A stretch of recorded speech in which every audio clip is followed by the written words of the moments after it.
Okay, so you're in Austin and you're trying to figure out what the best educational fit is for your kids, right? But, well, we've got this super insightful piece we've been digging into, and the title is Real Grabber. What are the top-rated alternative private schools in Austin? And that's exactly what we're going to dive into today. But we're not just going to like rattle off a list of schools, you know? Right. We're going to go deeper. Yeah. Yeah, we know that traditional classroom works for a lot of kids, but it's definitely not the only game in town these days. More and more folks are getting interested in learning environments that are, kind of tailored and outside the box. Yeah. So the goal today isn't just to name drop some schools, Right. but to really get at what makes these alternative schools unique and then highlight the ones that are really leading the pack. Think of this as like a cheat sheet for navigating this whole world of alternative education. Yeah, because picking a school, it's a big deal, right? You got to find that educational groove that really clicks with your kid's own way of learning and interacting with the world. So let's just jump right in. The article kicks off with a really basic question, and I think it's one that a lot of parents are probably wondering. What makes an Austin alternative private school stand out? What are we even looking for here? What makes them different? Yeah, the article makes it pretty clear that these schools are moving away from that one-size-fits-all approach to education. It's all about the individual kid sparking their natural curiosity and giving them real-world skills, not just, head in the books kind of stuff. Right, right. Okay, so the piece breaks it down into like four key areas that kind of define what sets these schools apart. The first one is accreditation. Now, why is accreditation so important when we're talking about alternative schools? That's a good question. Accreditation from those big organizations like SES, KSSI, or CODNIA is basically a stamp of approval. Mhm. Tells parents that the school's meeting those high academic standards, even if they're doing things a little differently than the traditional schools. It's like a quality check that gives you some peace of mind. Makes sense. So it's like a baseline, even though the approaches might be different. Okay, so we've got accreditation. Then the next thing the article talks about is outcome and fit. And it sounds like it's more than just, where do the kids end up after graduation? Oh, yeah, definitely. College placement is obviously a big factor. I mean, you want to know that the school's going to set your kid up for success. But this idea of fit, it's just as important. Mhm. It's about finding that learning environment where your kid really feels comfortable and supported, where their individual learning style works and they feel like they belong. Okay, got it. So accreditation checks the academic box and outcome and fit. Tell us about the future and the present vibe. Now let's talk about the learning itself. What's happening in the classroom. The third key area is teaching methodology. What makes the way these alternative schools teach stand out? This is where things get really interesting. You'll see some pretty cool stuff that's way different from the norm, like project-based learning. Instead of just sitting there listening, kids are diving into real-world problems and learning by doing. Oh. And then there's adaptive pacing, which lets kids move through the material at their own speed, so they're actually understanding it. It's way more dynamic and personalized than just listening to lectures all day. Yeah, it sounds like it could really tap into different learning styles. All right, and the last key area the article mentions is community and support, which seems super important when you're trying to nurture each kid's individuality. What's the deal with that emphasis on community and support in these alternative settings? These schools get it. It's not just about academics, it's about the whole kid. So Well, they're building this whole environment that supports the student's emotional well-being, their social skills, their personal growth, mm. you know, along with their academic progress. It's like nurturing the whole person. Mm. All right, so to recap, it sounds like these alternative schools in Austin are really trying to give kids a wider set of skills for the future. Things like creativity, working together, and critical thinking, not just memorizing facts. You got it. They're getting kids ready for the world they're going to be living in. Okay, so now the question I know everyone's waiting for. Which are the top alternative private schools in Austin? The article we've been talking about actually spotlights 7 of them. So let's go through each one and figure out what makes it such a great alternative. First up, the Alpha School for kindergarten through 8th grade. What jumped out at you about their model? The first thing that caught my eye were their 2-hour learning model and passion-based afternoons. The article basically asks, could we actually get better results by focusing on core academics for just 2 hours and then using technology and personalized guidance? Alpha seems to think so.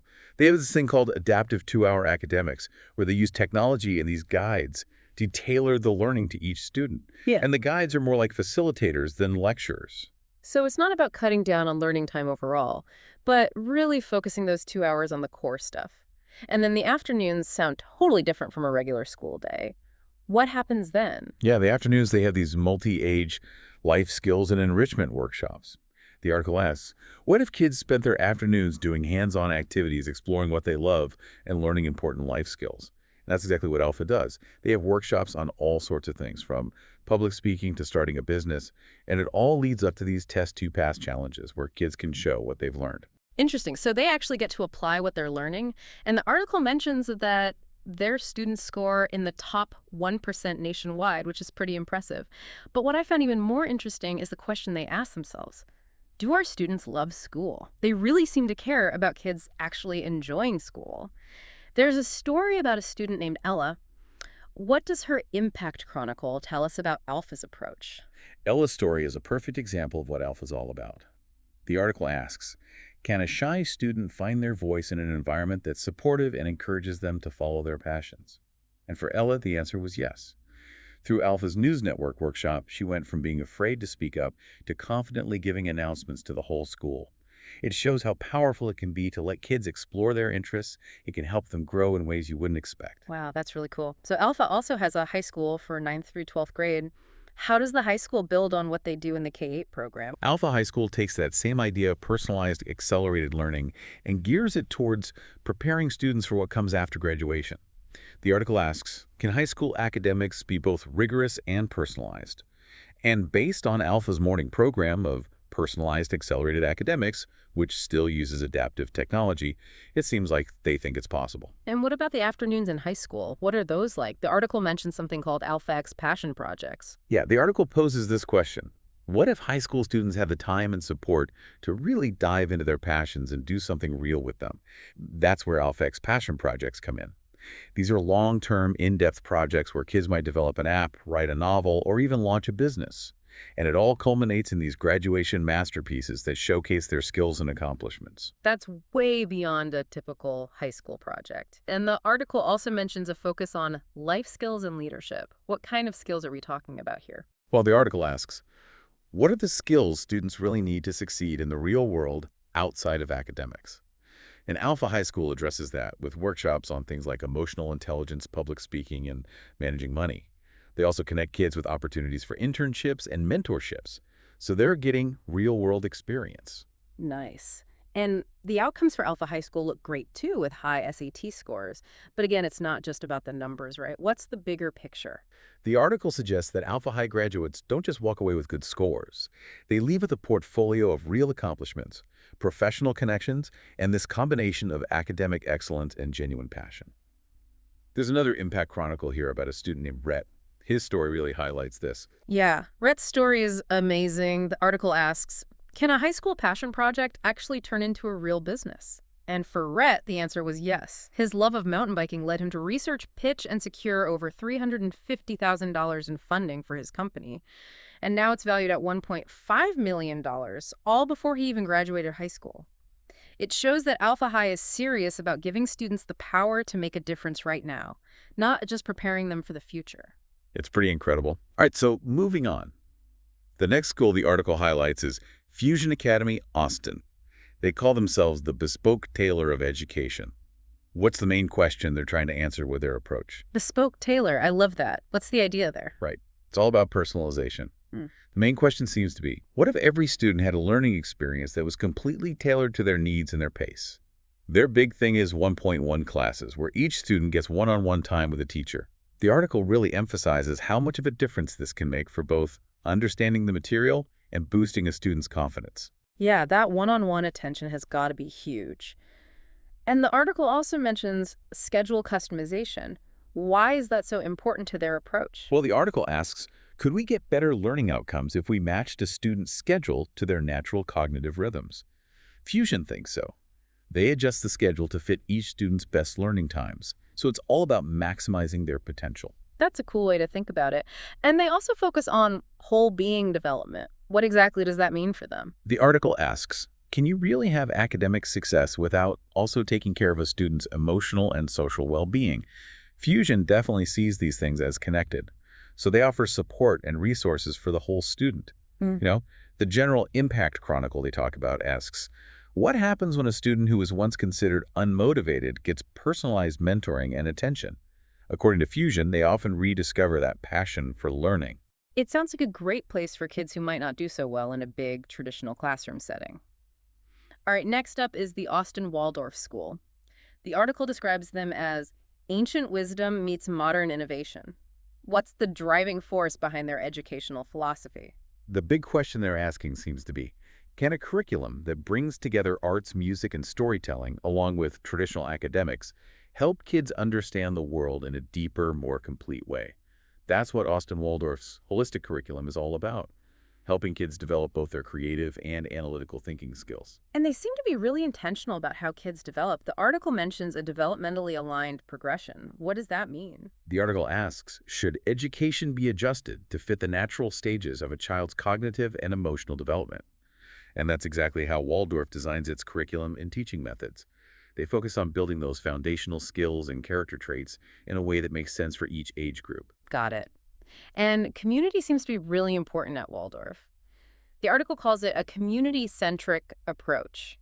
How does that actually play out at the school? Well, the article asks, what if a school actually saw differences as strengths and really worked to build an inclusive learning community? That's what Austin Waldorf is all about. They create spaces where every student feels valued.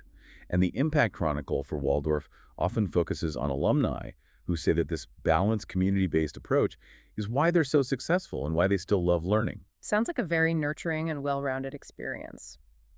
Okay, next we have Acton Academy, which the article describes as challenging the traditional idea of school with a learner-driven environment. The big question here seems to be how much control can students actually have over their own education? Acton Academy really pushes the boundaries on that. They use a studio model instead of traditional classrooms, and the article asks, what if students could work at their own pace in a collaborative environment and take more ownership of their learning? This self-paced learning is a big part of what they do. So it's less about teachers lecturing and more about students exploring and figuring things out on their own. The article mentions something called project-based learning through quests. What are those? The article asks, can we use real-life challenges in a learning environment to help kids develop important skills like leadership and resilience? Acton's quests are designed to do just that.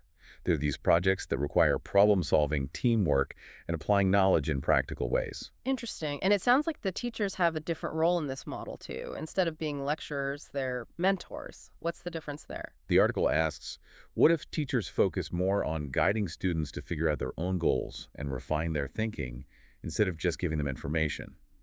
Acton's mentors are more like facilitators. They help students navigate their learning journey and become more independent learners.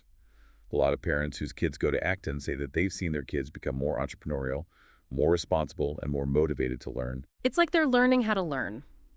Okay, next up is the Griffin School, which the article says is great for families who are looking for a strong liberal arts focus and a big emphasis on the arts. So the question is, can you really integrate arts into a rigorous college prep curriculum in a meaningful way? The Griffin School is proof that you can. They have this arts integration approach, where it's not just about after-school activities. Arts, music, and theater are woven right into their academic classes. The question they're asking is, what if we saw creative expression as a crucial part of developing well-rounded, insightful thinkers? Makes sense. And the article talks about the importance of their learning environment. They call it an intimate environment. Why is that such a big deal for them? The article asks, can smaller class sizes and a close-knit community create stronger mentoring relationships and a better sense of belonging? That's what the Griffin School is going for. They want to create an environment where teachers can really get to know their students and provide personalized support. So it's college prep, but with this really strong artistic and creative twist. The article calls it college prep with a twist. What's the twist? The twist is that while they're making sure kids are ready for college academically, they also really encourage them to explore all kinds of creative electives. It's about broadening their horizons and helping them express themselves. Graduates of the Griffin School often say that the school's focus on the arts was super important for their confidence and their curiosity. It sounds like a dream school for kids who love the arts. Okay, last but not least, we have Headwater School, which the article describes as combining Montessori principles with forward-thinking project-based learning. So the question is, can you take those principles of self-directed learning from Montessori and effectively combine them with the more collaborative project-based learning you see in older grades? Headwater School is trying to do just that. The article asks, Can the independence and critical thinking that Montessori fosters in the early years set kids up for success with deeper collaborative learning through projects later on? Their model starts with Montessori foundations, where kids get to explore and learn independently at a young age. And then that naturally leads into project-based assessment, Right. where they're doing real-world projects instead of taking traditional tests. It's all about hands-on learning and teamwork. And the article also mentions their focus on the social and emotional side of learning. They call it a mindful community. What does that look like in action? Well, the article asks, what if a school made emotional intelligence and social responsibility just as important as academics? Headwaters really emphasizes self-reflection and compassionate communication. They want to give kids the tools to deal with both academic and personal challenges. Hmm. A lot of their alumni say that the school's focus on mindfulness helped them not just in college, but in becoming more aware and engaged citizens. It sounds like a really well-rounded approach that values both academic rigor and those important life skills. So we've talked about what makes an alternative school stand out, and we've looked at 7 great examples in Austin. But to really get a feel for their educational DNA, let's compare them side by side. How do these schools compare when it comes to curriculum and teaching methods? The article gives us some good insights here. Let's start with the curriculum. What are some of the big differences in what each school focuses on? When we look at the curriculum deep dive, we see some distinct priorities emerging. For Alpha, the question seems to be, can we build a K-12 curriculum around efficiency and skills that are relevant for the future? Fusion Academy asks, what happens when we truly individualize learning at every level? Austin Waldorf wants to know. Can a curriculum that integrates the arts and human development create more well-rounded students? Acton Academy throws down the gauntlet with, what if students were in charge of their learning journey driven by real-world challenges? The Griffin School asks, can a deep appreciation for the liberal arts and creative expression be at the heart of college prep?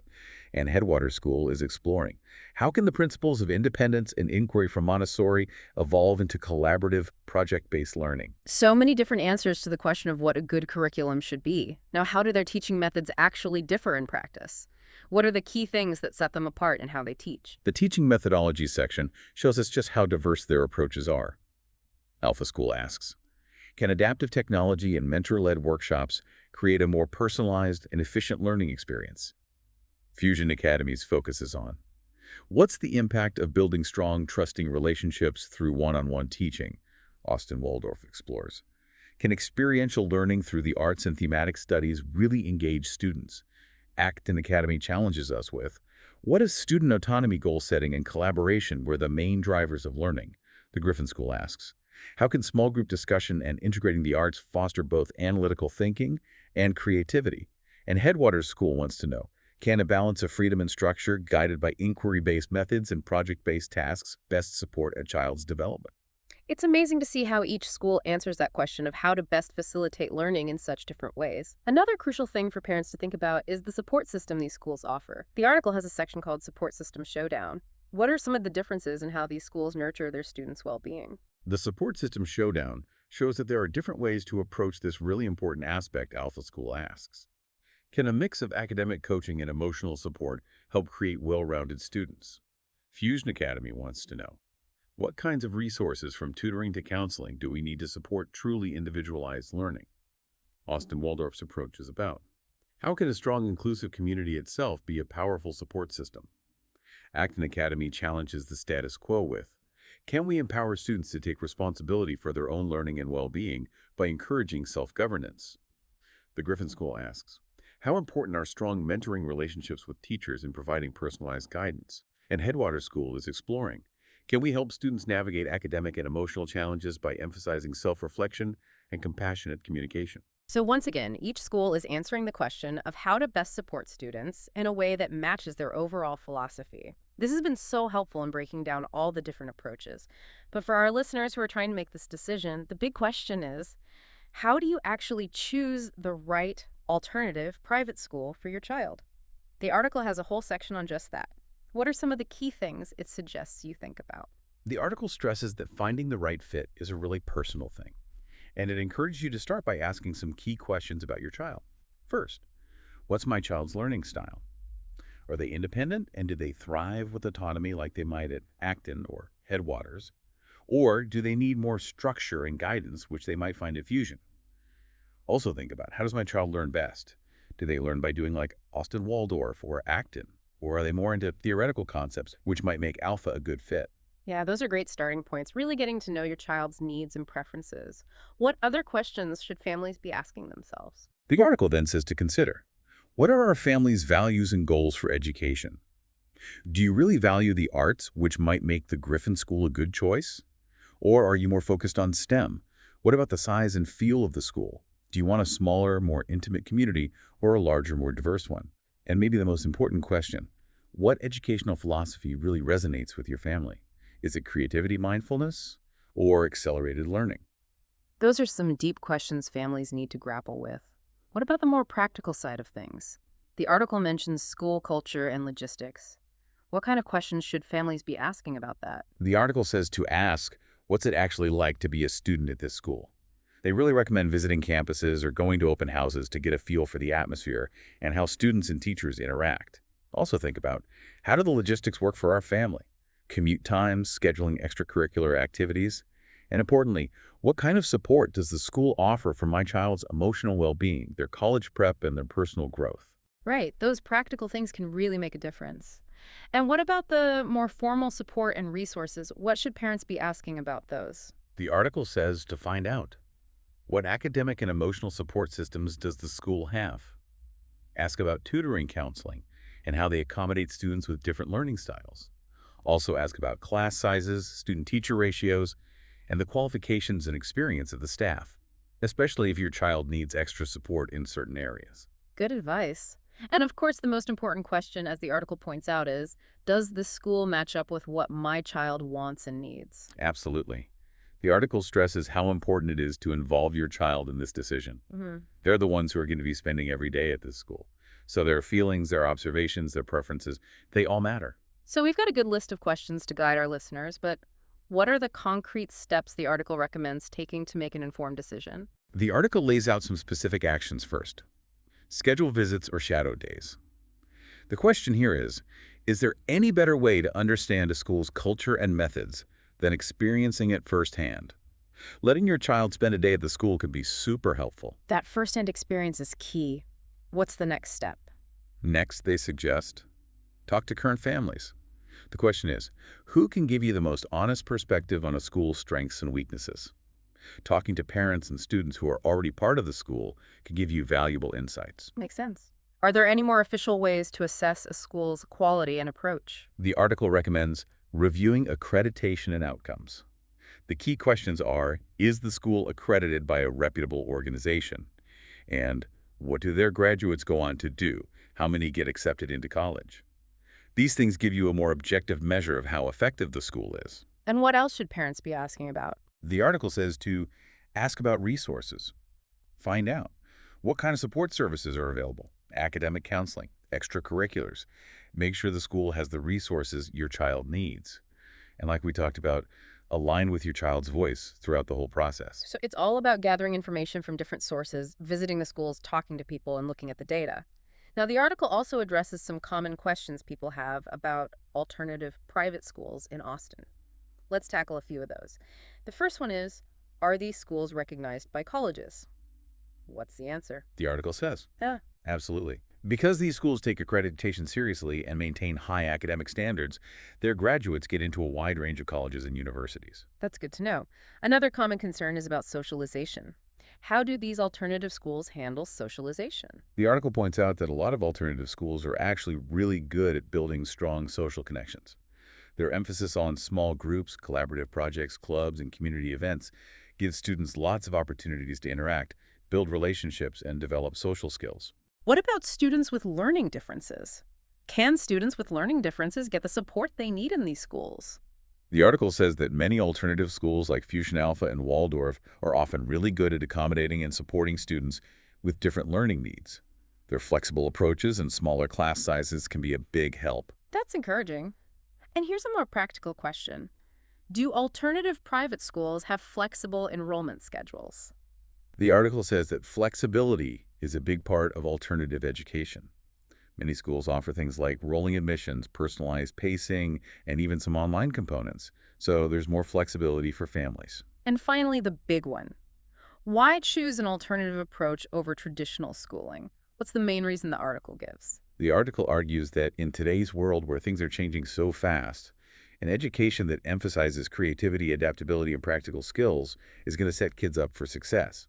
It's about preparing them for a world that demands innovation and critical thinking. That really sums up the value of these alternative models. So looking ahead, the article ends by asking, what does the future hold for alternative education in Austin? The article suggests that as Austin continues to be a hub for innovation, its schools are going to reflect that. These alternative private schools aren't just a niche thing anymore. They're part of a bigger conversation about what makes a great education. And the fact that they're focusing on adaptability, practical skills, and the whole students suggests that they're preparing a generation of leaders and innovators. It sounds like choosing an alternative school in Austin is seen as investing in a child's potential to not just survive, but really thrive in the future. Exactly. It's about nurturing those qualities of curiosity, empathy, and resilience that are going to help them no matter what they do in life. This has been a super insightful look at alternative private schools in Austin. It's clear there are a lot of innovative and thoughtful options out there for families. Definitely. And we hope this has given you a better sense of what makes these schools different and how to make the right decision for your family. So as you think about your child's education, remember that even though the future is uncertain, choosing the right alternative school can give them a strong foundation. Take some time to think about the different approaches we've discussed and figure out which one best matches your child's strengths and your family's values. This deep dive is just a starting point.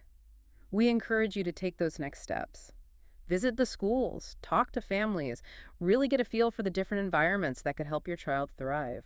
And here's one last thought to leave you with. As we see these new approaches to education emerging, maybe it's time to rethink some of those basic assumptions we have about traditional schooling. What needs to change in today's world? It's a question worth thinking about. That's something for everyone to chew on. All right, thanks for joining us for this deep dive. Yeah, thanks for listening.